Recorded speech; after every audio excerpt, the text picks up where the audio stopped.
మన ముఖ్యమంత్రి రేవంత్ రెడ్డి గారు రాజ్నాథ్ సింగ్ గారు మన రక్షణ శాఖ మంత్రి గారిని కలిసి బయటకు వచ్చేసి పత్రికా విలేకరులతో మాట్లాడడం జరిగింది. మాటల్లో వారు ఏమన్నారంటే,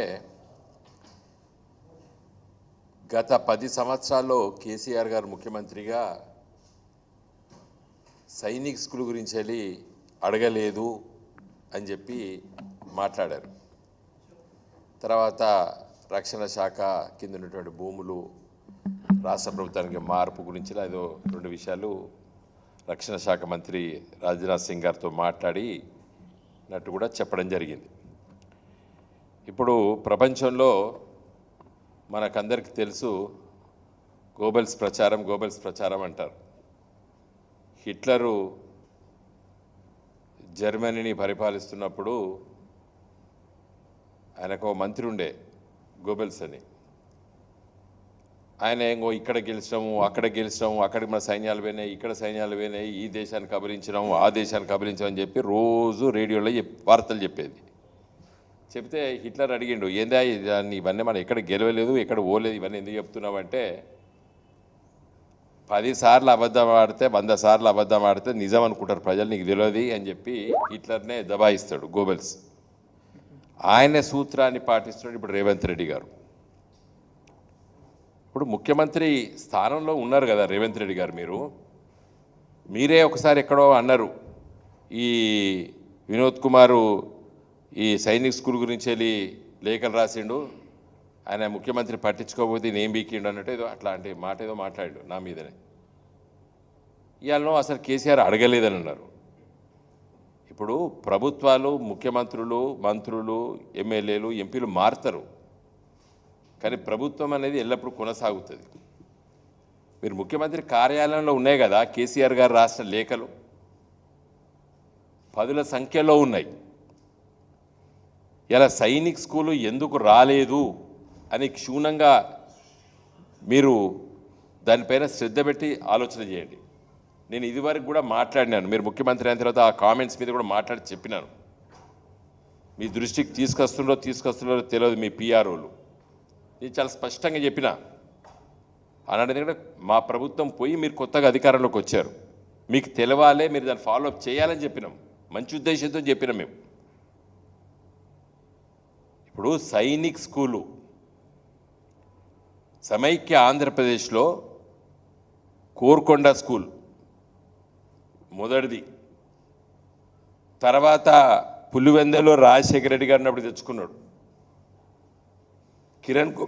కిరణ్ కుమార్ రెడ్డి గారు ముఖ్యమంత్రి ఉన్నప్పుడు ఆయన కాన్స్టిట్యూన్సీలో తెచ్చుకున్నాడు. ఉద్యమ కాలంలో ఇవన్నీ మేము మాట్లాడేది, ప్రతిరోజు మాట్లాడేది.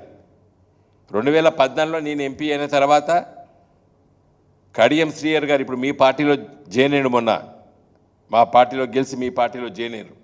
ఆయన వరంగల్ ఎంపీగా ఉండే. జితేందర్ రెడ్డి గారు మా ఫ్లోర్ లీడర్, మొన్న బీజేపీకి రాజీనామా చేసి మీ పార్టీలో జాయిన్ అయ్యారు. వారు మహబూబ్ నగర్ ఎంపీగా ఉండే. మేము అందరము, ఇంకా చాలామంది మా మిగతా మిత్రులు, సుమను, మిగతా మిత్రులు అందరం కలిసి, విశ్వేశ్వర రెడ్డి గారు, వీళ్ళందరం కలిసి తిరుగుదాం. శాంక్షన్ చేసినారు, వరంగల్లో పెట్టాలని చెప్పి ఆలోచన వచ్చింది.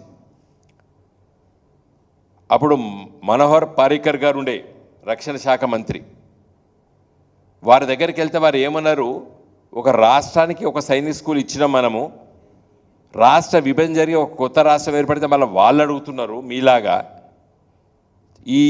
దీనిపైన ఒక ఆలోచన చేయాలని చెప్పి, ఒక పాలసీ తీసుకురావాలని చెప్పి వారు మరి క్యాబినెట్లో పెట్టి అది ఆర్థిక శాఖకు వెళ్తే ఒక కుర్రీ పడ్డది. అది ఏంటంటే, ఇక నుండి సైనిక్ స్కూలు రక్షణ శాఖ నడుపది. ఎవరైనా సైనిక్ స్కూలు కావాలంటే, ఏ రాష్ట్ర ప్రభుత్వం కావాలంటే భూమి ఇవ్వాలి, బిల్డింగ్లు కట్టాలి, రికరింగ్ ఎక్స్పెండిచర్ అంటే టీచర్లకి జీతాలు, భత్యాలు, చాక్ పీసులు ఇవన్నీ కూడా మీ రాష్ట్ర ప్రభుత్వం భరిస్తే మేము నడుపుతాము అనే ఒక ఆలోచనకు వచ్చి ఆ ఉత్తరం మనకు రాసింది. ఇదే సందర్భంలో వరంగల్కి శాంక్షన్ అయిందని చెప్పి కడియం శ్రీయర్ గారు అప్పుడు ఇంట్రెస్ట్ పెట్టారు. ఆ భూసేకరణ గురించి కూడా రాంపూర్ పక్కకు ఆలోచన చేసినాం. తర్వాత జితేందర్ రెడ్డి గారు ఎంపీ గారు, మహబూబ్ నగర్ ఎంపీ గారు, వారు పట్టుబట్టి కేసీఆర్ గారితో ఇంకొక లేఖ రాపించుకున్నారు మహబూబ్ నగర్ కోసం. అరే మొదటిదే వస్తలేదు, ఇది రెండోది వస్తుందా అని కూడా కేసీఆర్ గారు అన్నప్పుడు కూడా సంతకం పెట్టి రెండోది కూడా రాష్ట్రం జితేందర్ రెడ్డి గారు పట్టుబట్టిరు. మేము కలిసి తిరిగినాం. తర్వాత అరుణ్ జైట్లీ గారు రక్షణ శాఖ మంత్రి అయినరు. వారు అనారోగ్యంగా ఉండే, వారి దగ్గరికి పదుల సంఖ్యలో సార్లు తిరిగినాం. ఇప్పుడు రాష్ట్ర ప్రభుత్వము మీరు భూమి ఇచ్చి, బిల్డింగ్లు కట్టి, జీతభత్యాలు ఇచ్చి, రికరింగ్ ఎక్స్పెండిచర్ ఇచ్చి, కొంత డిపాజిట్ చేస్తే మేము నడుపుతామని చెప్పి వాళ్ళ పాలసీ ఉంది. ఇంకొకటి ఏం చెప్పినరు, ఎవరైనా ప్రైవేట్ సెక్టార్లో కూడా, రాష్ట్ర ప్రభుత్వం అవసరం లేదు, ఇప్పుడు సైనిక స్కూళ్ళకి ఎవరైనా ప్రైవేట్ సెక్టార్ కూడా ముందుకొచ్చి ఇంతకుముందు చెప్పిన విషయాలన్నీ జరిపితే మేము నడుపుతామని చెప్పి కూడా ఇలా రక్షణ శాఖ, డిఫెన్స్ మినిస్ట్రీ చెప్తున్నది. ఇవి రెండు పాలసీస్ వచ్చినాయి ఇప్పుడు కొత్తగా. మా మీద నిందలేందంటే రేవంత్ రెడ్డి గారు, నువ్వు పోయినావు, కలిసినా, సైనిక్ స్కూల్ కోసం అడిగినాము, కొంచెం నీకేమైనా ఉదరభావం ఉంటే పోయిన ప్రభుత్వం కూడా కష్టపడ్డది, అది అక్కడ ఆగింది, దాన్ని కూడా కొనసాగిస్తున్నది చెప్పు. పూరా చెప్పకున్నా, ఇష్టం లేకున్నా నేను అడగొచ్చానని చెప్పాలి, కానీ కేసీఆర్ 10 ఏళ్ళ కంచెం అడగలేదు, నేను అడిగినాను ఎట్లా చెప్తావా రేవంత్ రెడ్డి గారు? అంటే అబద్ధాలు చెప్పి చెప్పి చెప్పి చెప్పి ప్రజల్ని మభ్యపెడదాం అనుకుంటున్నారా మీరు? ఉద్యోగాలు ఇయ్యలేదు అని చెప్పి నిరుద్యోగ యువకుల్ని రెచ్చగొట్టిరు, ఓట్లేదు దండుకున్నారు మీరు. మొన్న ఆ ప్రొఫెసర్ కోదండరామ్ గారు 1,60,000 ఉద్యోగాలు ఇచ్చి ఉద్యోగాలు పనిచేస్తున్నారు. ఇప్పుడు ఒక 30,000 ఉద్యోగాలు రిక్రూట్మెంట్ అయిన తర్వాత మొన్న మీరు ఎల్బీ స్టేడియంలో సర్టిఫికేట్లు ఇచ్చిర్రు. 2,20,000 ఉద్యోగాల కోసము నోటిఫికేషన్లు ఇచ్చినాము.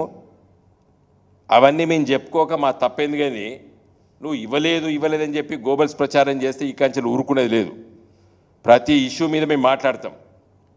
ఇలా మీరు మాట్లాడేది పచ్చి తప్పు. సైనిక్ స్కూల్ గురించి వెళ్ళి కొట్లాడము, సాధించడము, కానీ కేంద్ర ప్రభుత్వం, డిఫెన్స్ మినిస్ట్రీ చేతులెత్తి ఉత్తరం రాసింది. దాన్ని తీయండి, ఆ ఉత్తరం తీయండి. మీరు గిట్ట ఆ డబ్బులు రికరింగ్ ఎక్స్పెండిచర్ కడతామని, లేకపోతే టీచర్ భత్యాలు మేమే ఇస్తామని చెప్పి, స్కూల్ బిల్డింగ్ మేమే కట్టిస్తామని చెప్పి, వాళ్ళకు దాన్ని ఏమన్నారు డిపాజిట్ అని, కాషన్ డిపాజిట్ అట్లాంటిది పేరు పెట్టింది దానికి, అది కూడా కడతామంటే చెప్పుర్రి.